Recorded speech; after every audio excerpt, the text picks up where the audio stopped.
ತಪ್ಪೇನು ಮಾಡಿರುವೆ ನೀನೇ ಹೇಳಮ್ಮ, ಯಾಕೋ ನನ್ನ ಕನಸಿನಾಗೆ ಬಂದೆ ಚಿಕ್ಕಮ್ಮ, ತಪ್ಪೇನು ಮಾಡಿರುವೆ ನೀನೇ ಹೇಳಮ್ಮ. ಆತ್ಮೀಯ ಕೇಳುಗರಿಗೆ ನಮಸ್ಕಾರ. ಇದು 90.8 ಕಂಪನಾಂಕದಲ್ಲಿ ಮೂಡಿಬರುತ್ತಿರುವ ಮೈಸೂರು ಜಿಲ್ಲೆಯ ಮೊಟ್ಟಮೊದಲ ಹಾಗೂ ಸರಗೂರಿನಿಂದ ಪ್ರಸಾರವಾಗುತ್ತಿರುವ ಸಮುದಾಯ ಬಾನುಲಿ ಕೇಂದ್ರ ಜನಧ್ವನಿ. ನಾನು ನಿಮ್ಮ ಬಾನುಲಿ ಗೆಳೆಯ ಯತೀಶ್. ನೀವು ಕೇಳ್ತಾ ಇದ್ದೀರಾ ಜನಧ್ವನಿ ರೇಡಿಯೋ. ಕೇಳುಗರೆ, ಇಂದಿನ ನಮ್ಮೂರ ವೈಭವ ಕಾರ್ಯಕ್ರಮದಲ್ಲಿ ಪ್ರಸ್ತುತ ತಾಲೂಕಿನ ದೇವಾಲಯಗಳ ಸ್ಥಿತಿಗತಿ, ಅವುಗಳ ಇತಿಹಾಸ, ಜಾತ್ರೆ ಮತ್ತು ಹಬ್ಬಗಳ ಆಚರಣೆ, ಸಂಸ್ಕೃತಿ ಸಂಪ್ರದಾಯಗಳ ಕುರಿತು ತಿಳಿದುಕೊಳ್ಳುವ ನಮ್ಮೂರ ವೈಭವ ಕಾರ್ಯಕ್ರಮಕ್ಕೆ ತಮಗೆಲ್ಲರಿಗೂ ಸಹ ಆತ್ಮೀಯವಾದ ಸ್ವಾಗತ. ನಾವು ಇಂದು ಮೈಸೂರು ಜಿಲ್ಲೆಯ ಸರಗೂರು ತಾಲೂಕಿನ HD ಕೋಟೆ ಮತ್ತು ಸರಗೂರು ತಾಲೂಕುಗಳಲ್ಲಿ ಅತ್ಯಂತ ಪ್ರಸಿದ್ಧವಾದ ಜಾತ್ರೆಯಾದ ಹಾಲುಗಡ ಮತ್ತು ಇಟ್ನಾದ ಶ್ರೀ ಚಿಕ್ಕದೇವಮ್ಮನವರ ಹಬ್ಬ ಮತ್ತು ಜಾತ್ರೆಯ ಬಗ್ಗೆ ತಿಳಿದುಕೊಳ್ಳಲಿದ್ದೇವೆ.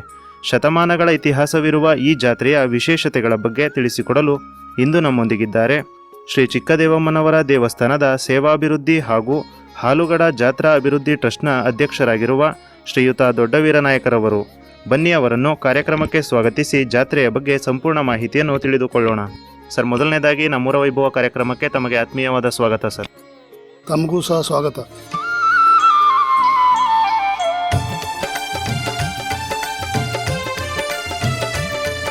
ಸರ್, ಪ್ರಥಮವಾಗಿ ತಮ್ಮ ಬಗ್ಗೆ ಒಂದು ಕಿರುಪರಿಚಯವನ್ನು ನಮ್ಮ ಕೇಳುಗರಿಗೆ ಮಾಡಿಕೊಡೋದಾದ್ರೆ.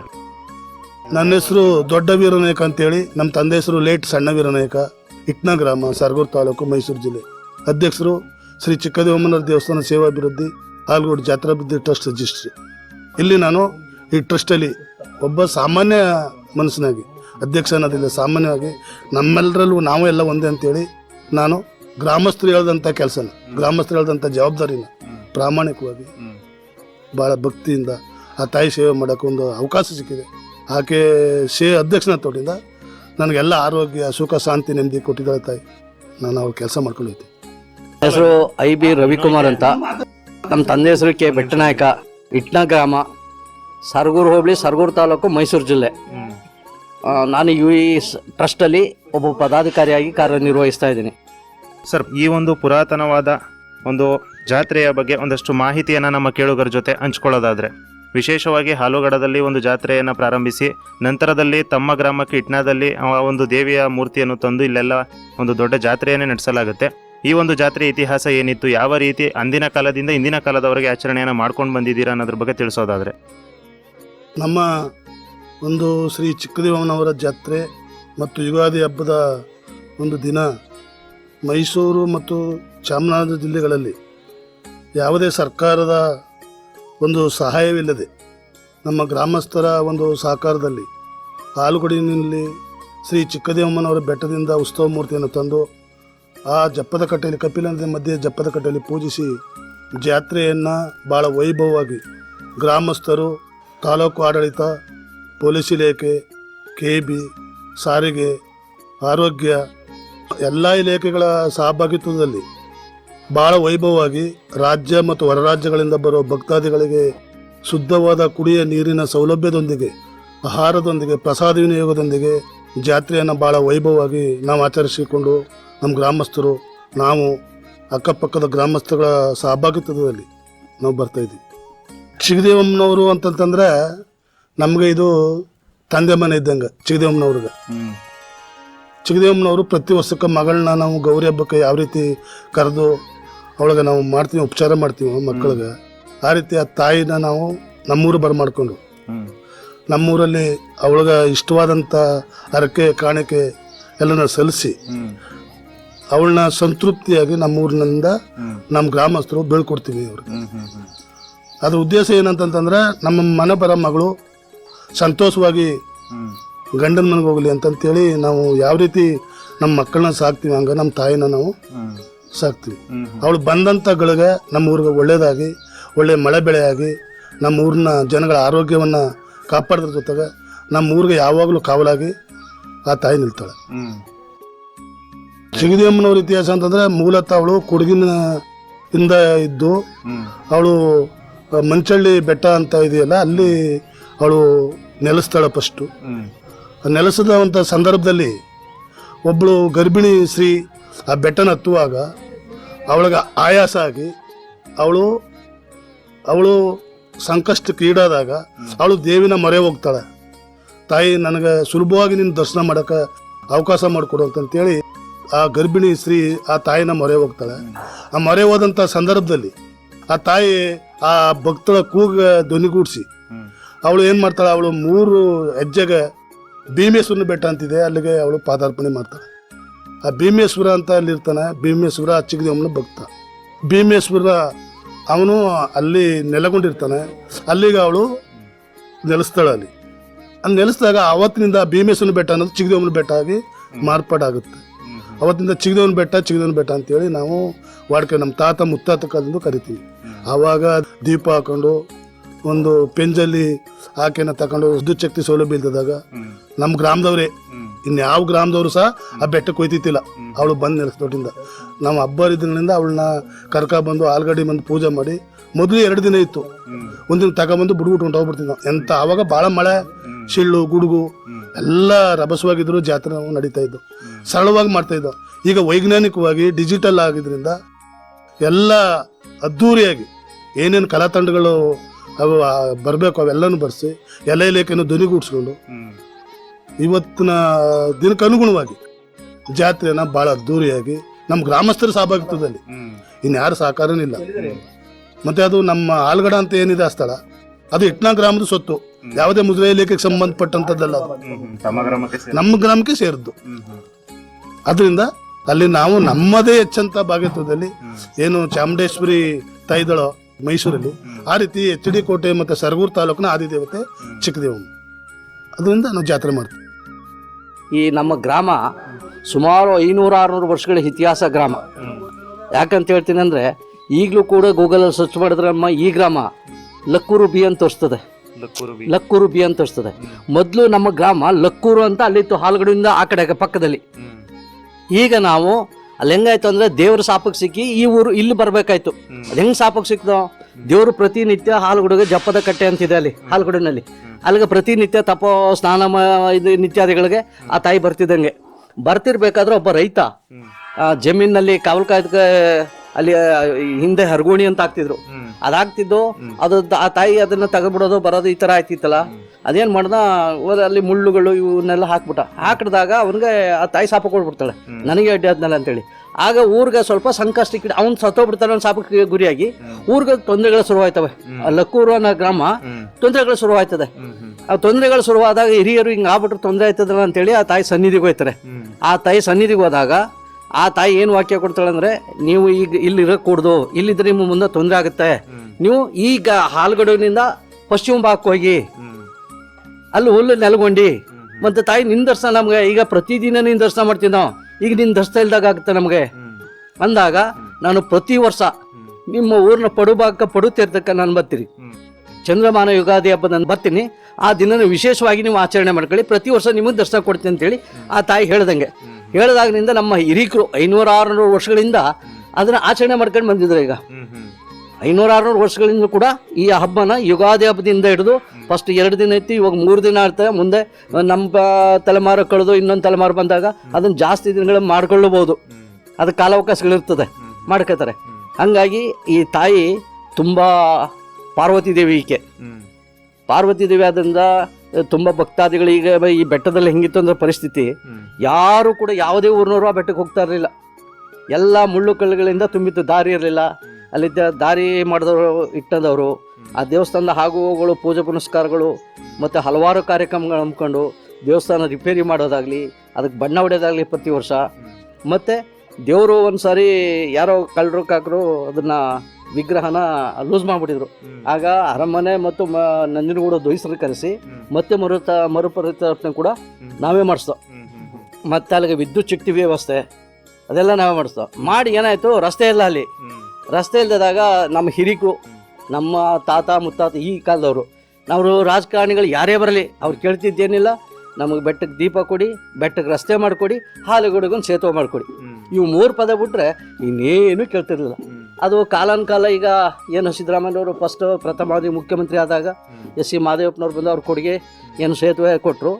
ಅದಕ್ಕೆ ಮೊದಲು ರಸ್ತೆ ಕಾಮಗಾರಿ ಮಾಡಿಕೊಟ್ರು. ಈಗ ಭಕ್ತಾದಿಗಳು ಹಲವಾರು ಕಡೆಯಿಂದ ತಮಿಳ್ನಾಡಿಂದೆಲ್ಲ ಬರ್ತಾರೆ. ಈಗ ಚಿಕ್ಕದವನ ಬೆಟ್ಟಕ್ಕೆ. ಹಾಗಾಗಿ ತುಂಬ ಪ್ರಸಿದ್ಧವಾದ ಸ್ಥಳ. ದಯಮಾಡಿ ತಮ್ಮ ಮುಖ್ಯವಾಹಿನಿ ಪ್ರಕಾರ ಇದನ್ನು ಹಲವಾರು ಕಡೆ ತಲುಪಂಗೆ ಮಾಡಿ ನಮ್ಮ ಊರನ್ನ ಹೆಸರುಗೊಳಿಸ್ಬೇಕು ತಮ್ಮಲ್ಲಿ ಮನವಿ ಮಾಡ್ಕೊಳ್ತಾ ಇದ್ದೀನಿ. ಸರ್, ಈ ಒಂದು ಜಾತ್ರೆಯ ಪೂರ್ವಭಾವಿ ತಯಾರಿ ಹೇಗೆಲ್ಲ ನಡೆಯುತ್ತೆ ಅನ್ನೋದ್ರ ಬಗ್ಗೆ ತಿಳಿಸೋದಾದ್ರೆ?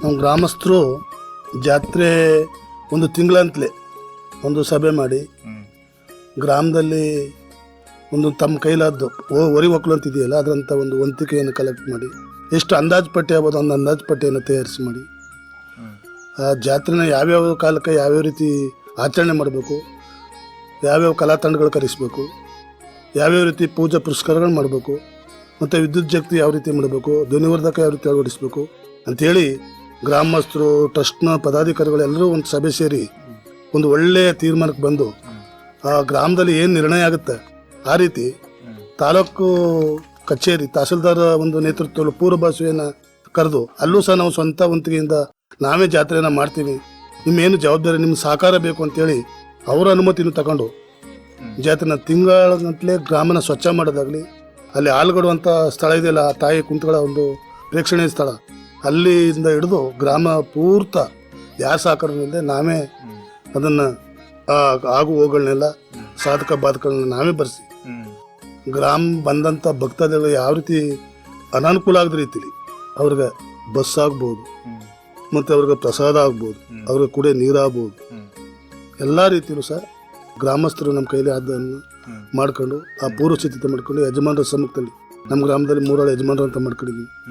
ಯಜಮಾನ್ ಬೆಟ್ನಾಯ್ಕ, ಯಜಮಾನ್ ಚೆನ್ನೈಕ, ಯಜಮಾನ್ ನಿಂಗರಾಜು ಅಂತೇಳಿ ಅವರು ಮತ್ತು ಟ್ರಸ್ಟ್ ಪದಾಧಿಕಾರಿಗಳು, ಕಾರ್ಯದರ್ಶಿಗಳು ಎಲ್ಲ ಜೊತೆಗೂಡಿ, ಗ್ರಾಮ ಪಂಚಾಯತಿ ಅಧ್ಯಕ್ಷ ಸದಸ್ಯಗಳ ಜೊತೆಗೂಡಿ, ಎಲ್ಲರೂ ಸಹಭಕ್ತಿ, ಎಲ್ಲ ಸಮಾಜ ಜನಗಳು ಜೊತೆಗೂಡಿ, SC ST ಅರ್ಸ್ನವರು ಮಡವಾಳರು ಎಲ್ಲರೂ ಜೊತೆಗೂಡಿ ಎಲ್ಲ ಸಹಭಕ್ತಿಯಲ್ಲಿ ಈ ಒಂದು ಜಾತ್ರೆಯನ್ನು ಮಾಡ್ಕೊಂಡು ಬರ್ತೀವಿ. ಸರ್, ಜಾತ್ರೆಯ ಸಮಯದಲ್ಲಿ ಇಲ್ಲಿ ಅನೇಕ ವಿಶಿಷ್ಟ ಪೂಜಾ ಕೈಂಕರ್ಯಗಳು ನಡೆಯುತ್ತವೆ.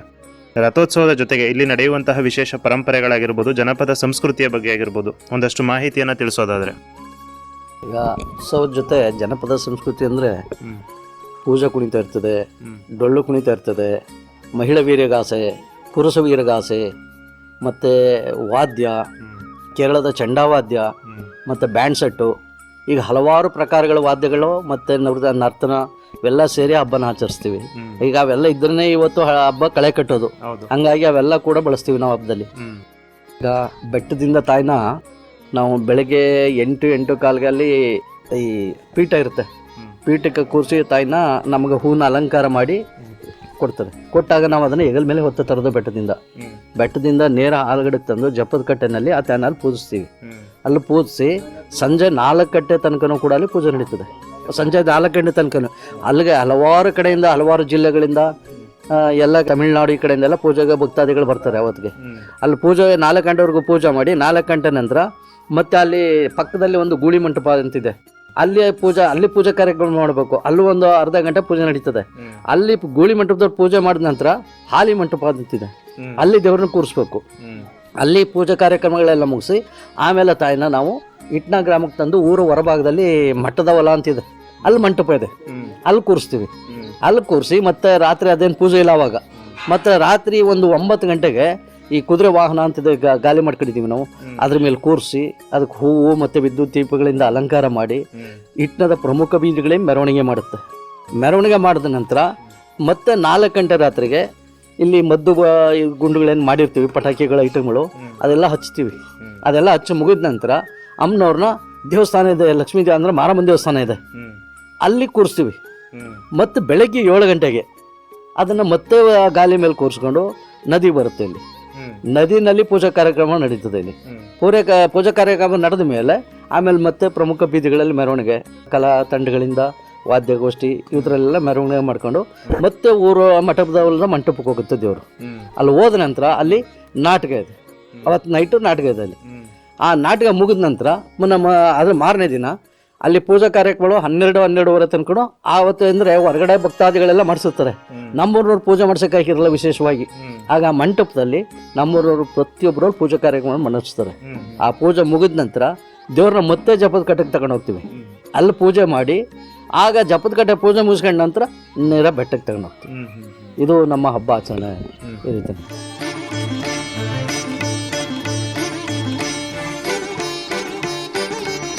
ಸರ್, ನಾವು ಗಮನಿಸಿದಂತೆ ಕೇವಲ ಸ್ಥಳೀಯರಲ್ಲದೆ ರಾಜ್ಯದ ಮೂಲೆ ಮೂಲೆಗಳಿಂದ ಭಕ್ತರು ಇಲ್ಲಿಗೆ ಬರ್ತಾರೆ. ಹರಕೆ ಹೊತ್ತಂತಹ ಭಕ್ತರು ದೇವಿಗೆ ಸಲ್ಲಿಸುವಂತಹ ವಿಶೇಷ ಸೇವೆಗಳ ಬಗ್ಗೆ, ಅವರ ಅಚಲ ನಂಬಿಕೆಯ ಬಗ್ಗೆ ನಿಮ್ಮ ಅನುಭವವನ್ನು ಹಂಚ್ಕೊಳ್ಳೋದಾದ್ರೆ.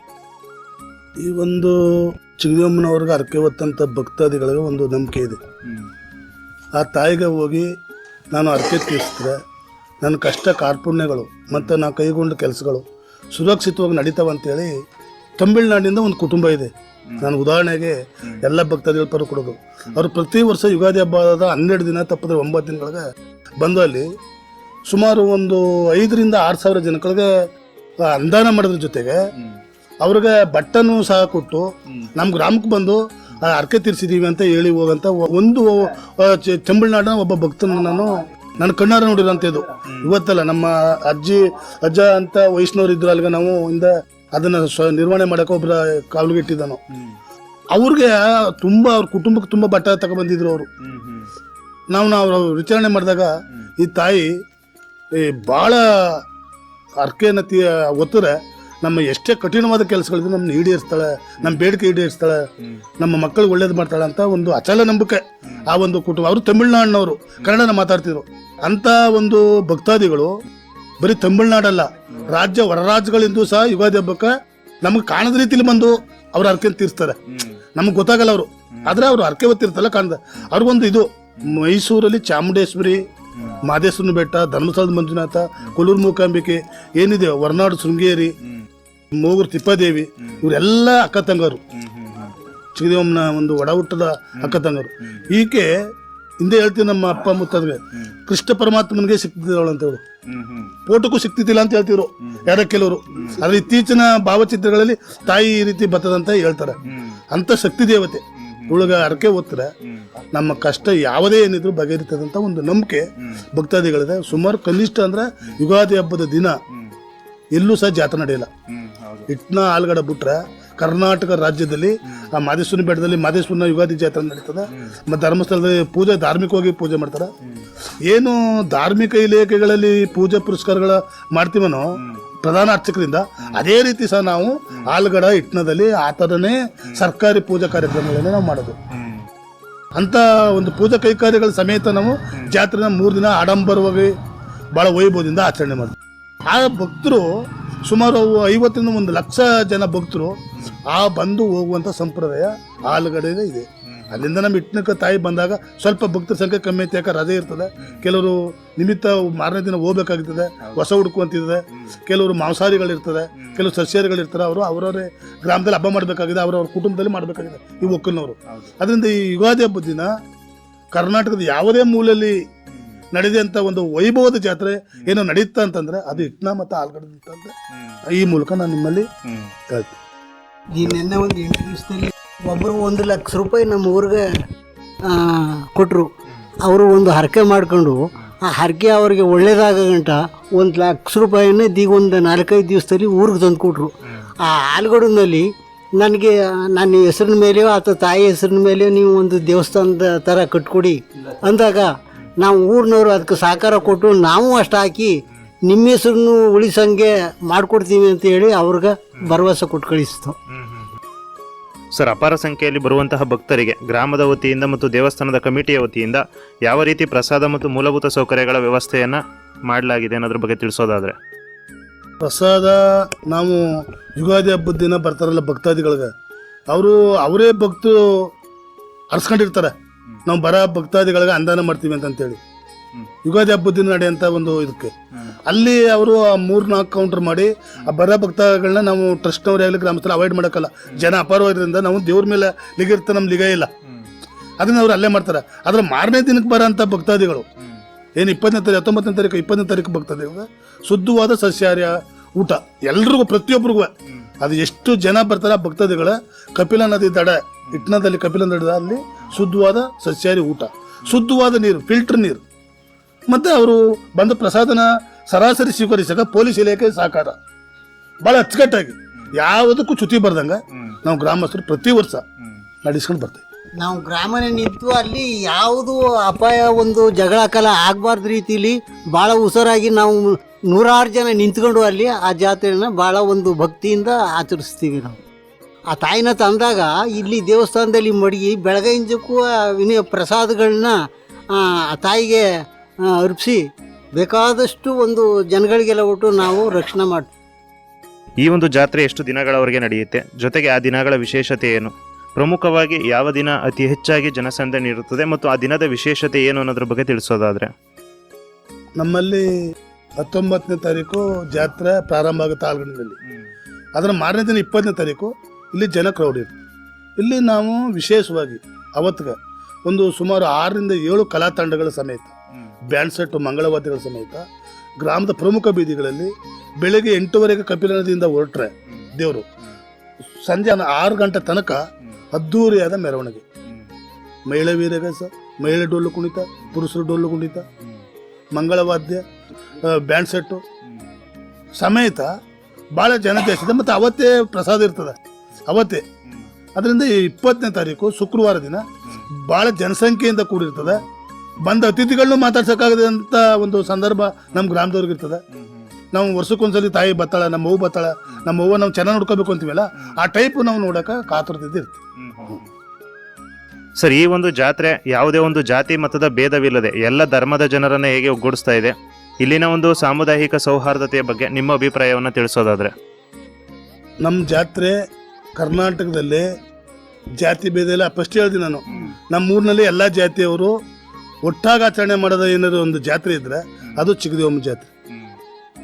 ಇಲ್ಲಿ ಯಾವುದೇ ಜಾತಿ ಭೇದ ಇಲ್ಲ, ಎಲ್ಲರೂ ಒಂದೇ, ಮೇಲೂ ಕೀಳಿಲ್ಲ. ನಾವೆಲ್ಲ ಅಣ್ಣ ತಮ್ಮಿದ ರೀತಿ. ನಾವು ನಮ್ಮೂರಲ್ಲಿರೋ ಏನು ಒಂದು 6 ಕೋಮಿ 7 ಕೋಮಿ ಇದೀವಿ, ಅವರೆಲ್ಲ ಸೇರ್ಕೊಂಡು ಯಾವುದೇ ಜಾತಿ, ನಾವು ಅವ್ರನ್ನ ಜಾತಿ ನೀವು ಯಾವ ಜಾತಿ ಅಂತ ನಾವು ಕೇಳಂಗಿಲ್ಲ.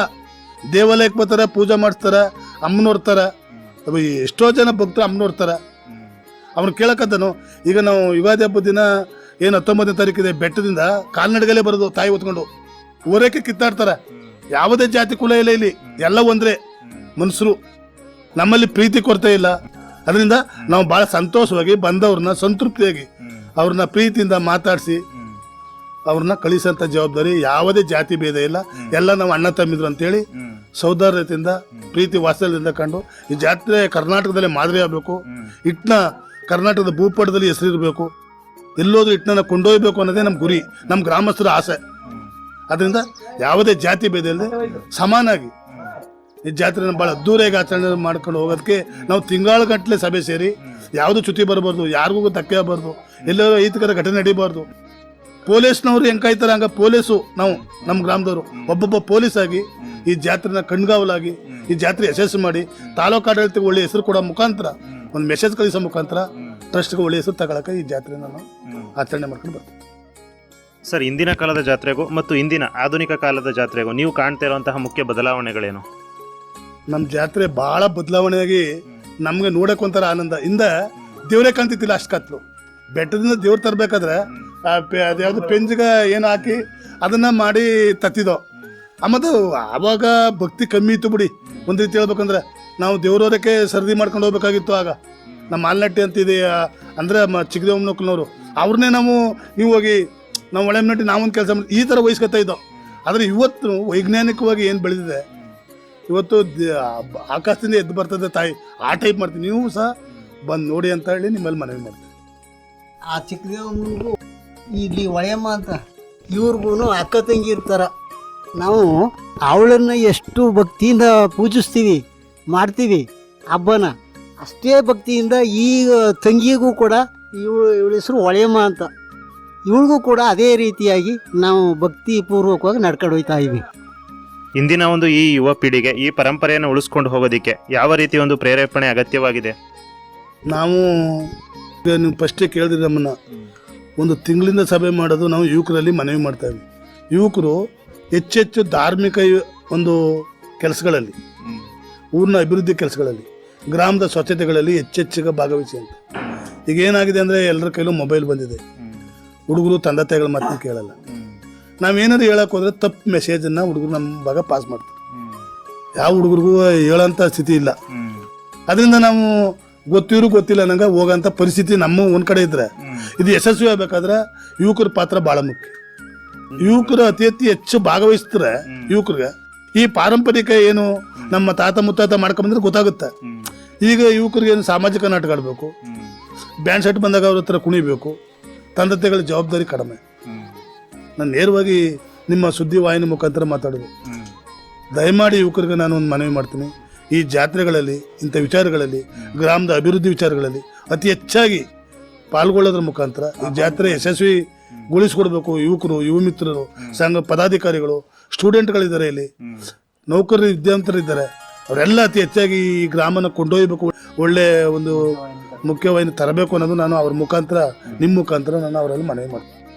ಸರ್, ಈ ಒಂದು ಜಾತ್ರೆಯನ್ನು ಸುಗಮವಾಗಿ ನಡೆಸಲು ಭಕ್ತರ ಬೆಂಬಲ ಆಗಿರ್ಬೋದು, ಸ್ಥಳೀಯ ಸಾರ್ವಜನಿಕರ ಬೆಂಬಲ ಆಗಿರ್ಬೋದು, ಜೊತೆಗೆ ಪೊಲೀಸ್ ಇಲಾಖೆಯ ಬೆಂಬಲ ಆಗಿರ್ಬೋದು, ಎಷ್ಟು ಪ್ರಾಮುಖ್ಯತೆಯನ್ನು ಹೊಂದಿದೆ ಅನ್ನೋದ್ರ ಬಗ್ಗೆ ಹೇಳೋದಾದ್ರೆ, ನಮಗೆ ಪೊಲೀಸ್ ಇಲಾಖೆ ಭಾಳ ಅತ್ಯವಶ್ಯಕವಾಗಿ ಅವರು ನಮ್ಮ ಎಲ್ಲ ಗ್ರಾಮಸ್ಥರ ಸಹಕಾರಕ್ಕೆ ಬೆನ್ನೆಲುಬಾಗಿ ನಿಂತ್ಕೊಂಡು ನಾವೇನೇ ಹೇಳಿದ್ರು ಅವರು ಕಾನೂನು ಒಂದು ಕಡೆ ಆದರೆ ಗ್ರಾಮಸ್ಥರ ಅಭಿಪ್ರಾಯನ ಒಂದು ಕಡೆ ಕಲೆ ಹಾಕಿ ಪ್ರತಿ ವರ್ಷ, ಒಂದು ವರ್ಷ ಅಲ್ಲ ಪ್ರತಿ ವರ್ಷ ನಮ್ಗೆ ಸಹಕಾರ ನಾವು ಕೊಡ್ತಾ ಬರ್ತಾ ಇದ್ವಿ.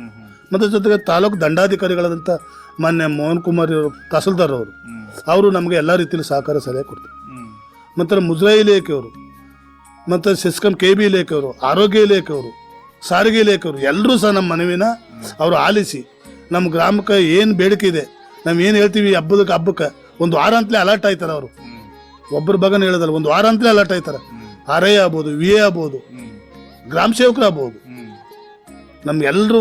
ಅದು ಇನ್ನೊಂದು ಏನಂತಂದ್ರೆ ಚಿಗದಮ್ಮನ ಮೇಲೆ ಅಪಾರವಾದ ನಂಬಿಕೆ ಪ್ರತಿಯೊಬ್ಬರಿಗೂ. ಆ ಒಂದು ಭಕ್ತಿ ಬಯಕ ಅವರು ನಮ್ಮ ಎಲ್ಲ ರೀತಿಯಲ್ಲೂ ಸಹಕಾರ ಮಾಡಿ ಈ ಜಾತ್ರೆ ಯಶಸ್ವಿಗೊಳಿಸಕ್ಕೆ ಅವರ ಒಂದು ಜವಾಬ್ದಾರಿ ಅದಲ್ಲ, ಅದು ಭಾಳ ಮುಖ್ಯ ಅಂತ ಹೇಳ್ತೀವಿ. ಅವ್ರಿಗೆ ನಾನು ಈ ವಾಹಿನಿ ಮುಖಾಂತರ ಪೊಲೀಸ್ ಇಲಾಖೆ ಆಗ್ಬೋದು, ಮಾನ್ಯ ತಹಸೀಲ್ದಾರ್, ದಂಡಾಧಿಕಾರಿಗಳು, ಕಂದಾಯ ಇಲಾಖೆ ಎಲ್ರಿಗೂ ಸಹ ನಾನು ಅಭಿನಂದನೆಗಳನ್ನು ಅವ್ರಿಗೆ ಹೇಳಕ್ಕೆ ಇಷ್ಟಪಡ್ತೀನಿ. ಸರ್, ಕೊನೆಯದಾಗಿ ಜಾತ್ರೆಗೆ ಬರುವಂತಹ ಭಕ್ತರಿಗೆ, ನಮ್ಮ ಜನಧ್ವನಿ ಕೇಳುಗರಿಗೆ, ಜೊತೆಗೆ ತಾಲೂಕಿನ ಜನತೆಗೆ ಒಂದು ಕಿವಿ ಮಾತನ್ನ ಹೇಳೋದಾದ್ರೆ ಏನಂತ ಹೇಳೋದಿಕ್ಕೆ ಬಯಸ್ತೀರಾ?